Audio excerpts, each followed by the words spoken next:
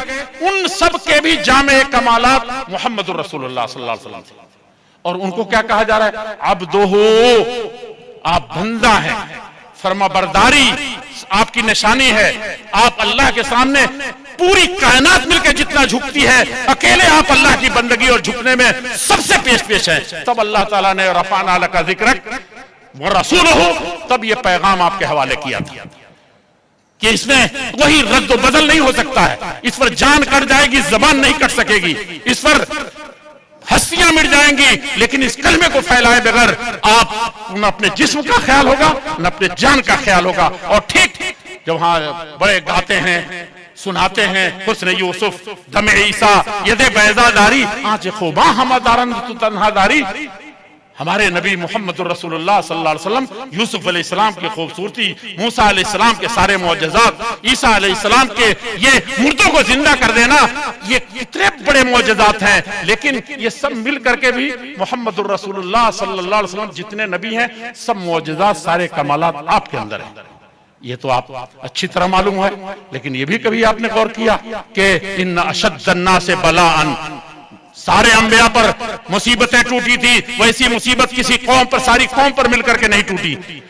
لیکن محمد الرسول اللہ صلی اللہ علیہ وسلم پر سارے نبیوں کے مل کر کے جتنے مسائل اور مشکلات آئے، جتنی آزمائشیں آئیں، اکیلے جس طرح سے آپ سب سے افضل ہونے میں جامع کمالات تھے، اسی طریقے سے سب سے بڑی مصیبتیں جھیلنے میں بھی اس کلمے کی خاطر، اس قرآن کی خاطر، اس حدیث کی خاطر اٹھائی تھی. ہم سیدھے سیدھے اہل حدیث ہو گئے، اہل حدیث کہہ رہے ہیں، اہل حدیث کہہ رہے ہیں، قرآن کہہ رہے ہیں. نہ ایک آزمائش سے دو چار ہوئے، نہ اپنے من کے اس پات کو مارا، من مانی زندگی گزار کر کے ایک سیکنڈ کے لیے کوئی اہل حدیث نہیں رہ سکتا. رب چاہی زندگی جب تک نہیں ہوگی، من مانی زندگی ایک لمحے کے لیے بھی آئے گی تو ابلیس بنا دے گا.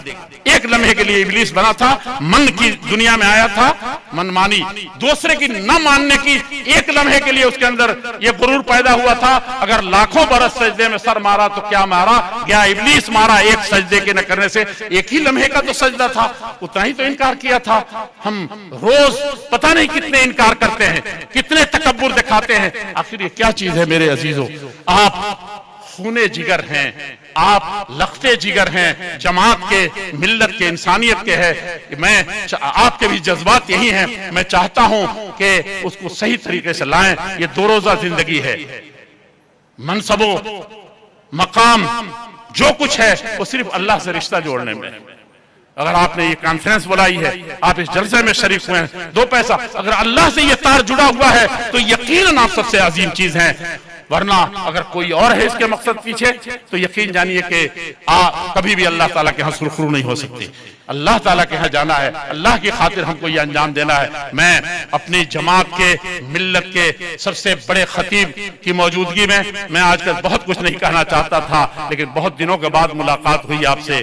میں بار بار، اور ہمارے ناظرین صاحب نے کوئی چیز چھوڑی نہیں ہے، اتنی مرتبہ کہ گجرات جہاں میری جان بستی ہے، جہاں میں پلٹ کر کے جاتا ہوں تو یہاں کے علم اور اہل علم، ان کے سب چرچے دیکھتا ہوں، ان کی کتابیں دیکھتا ہوں، ساری چیزیں دیکھتا ہوں. لیکن میں کیا عرض کروں کہ یہاں ایک بھی دورہ 22 سالوں میں کبھی پورا نہیں کر سکتا.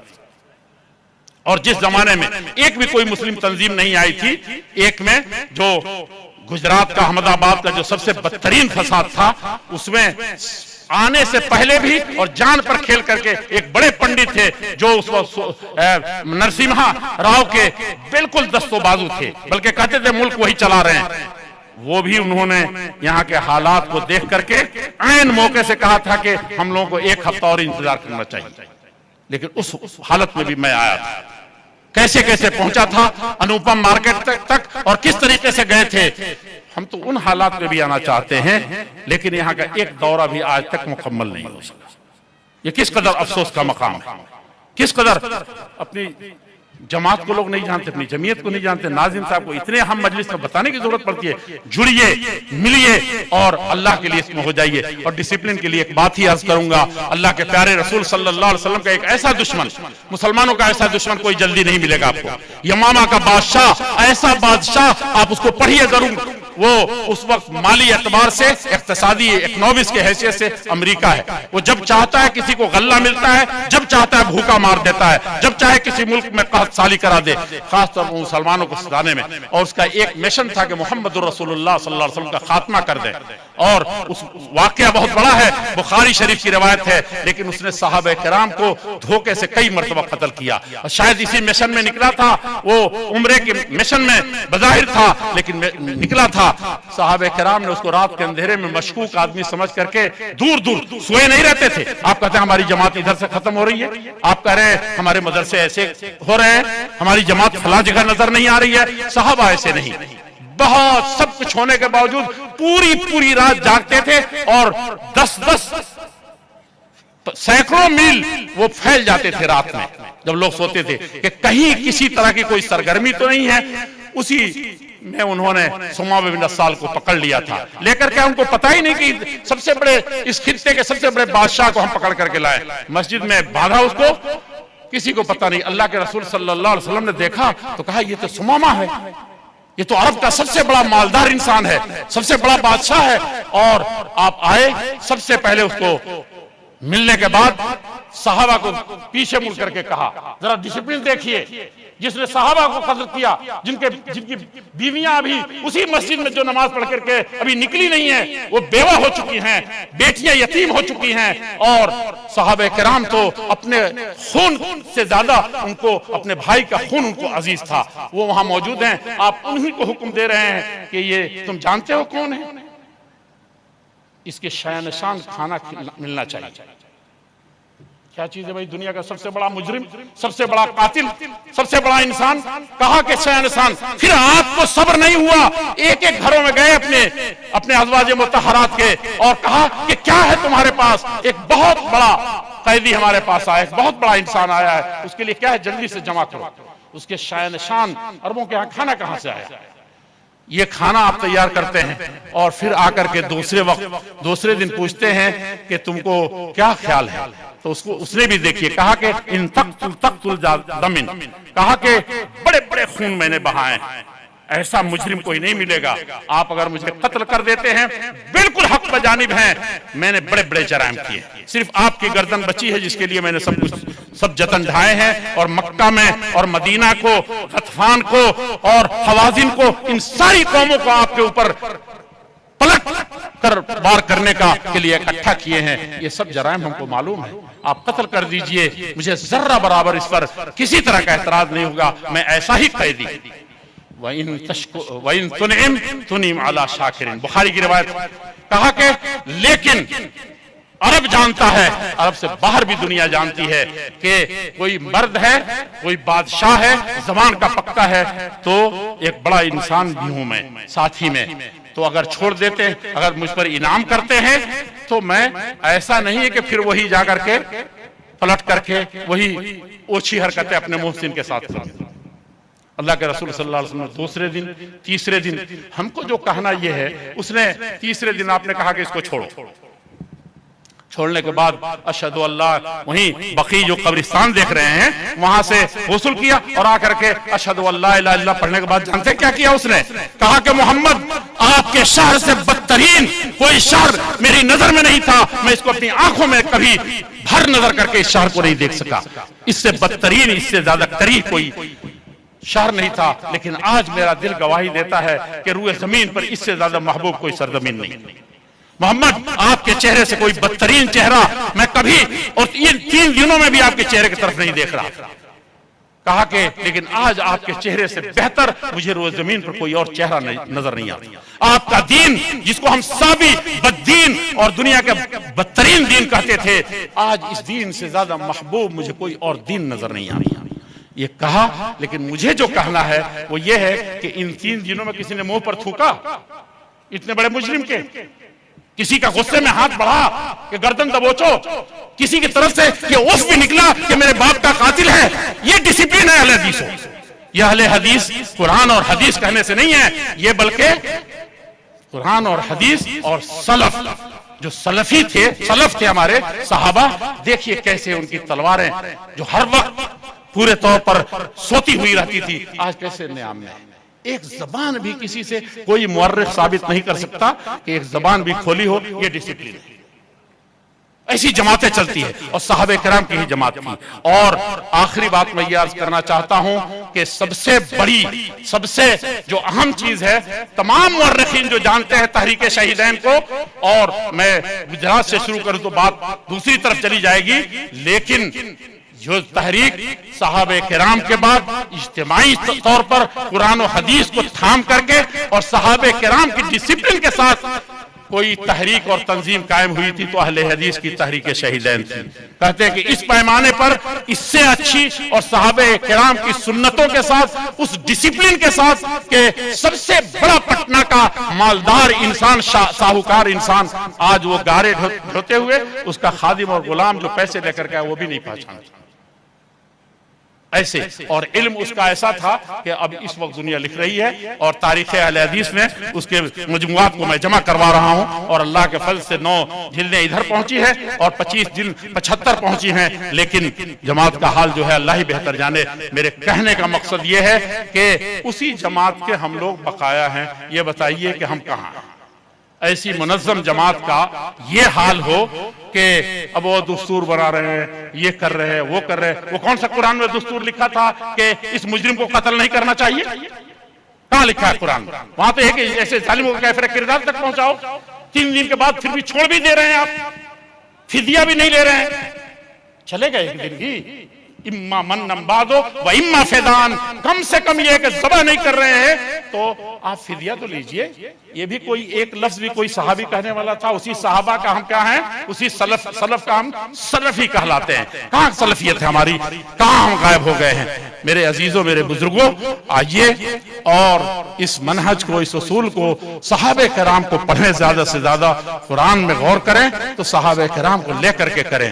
پھر اس کا برتا کیسے تھا اس کو، یہاں ہر ایک آدمی ایک نیا مسئلہ فتنہ پیدا کر دیتا ہے.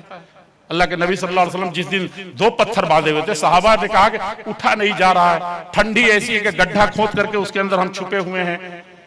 اور آپ بار بار من للقوم، خندق کھود تو دیا تم نے، پتھریلی زمین کو اتنے، اور 1 مہینے سے بھوکے رہ کے مقابلہ کر رہے ہو، اب تم سے اٹھا نہیں جاتا، ٹھنڈی ایسی کہ تھرتھراہٹ ہے.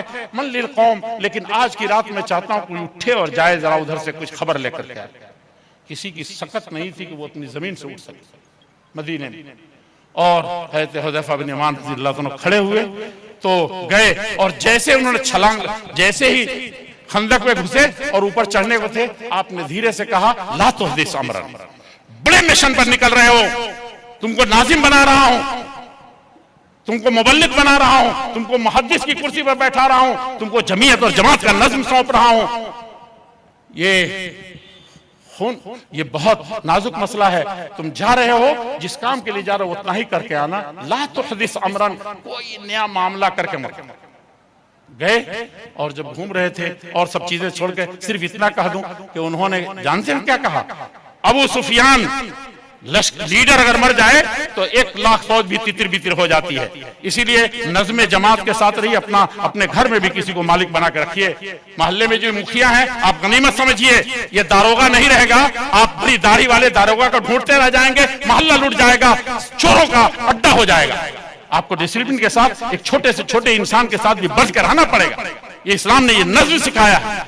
اس وقت وہ گئے، ابو سفیان بالکل نشانے پر تھا.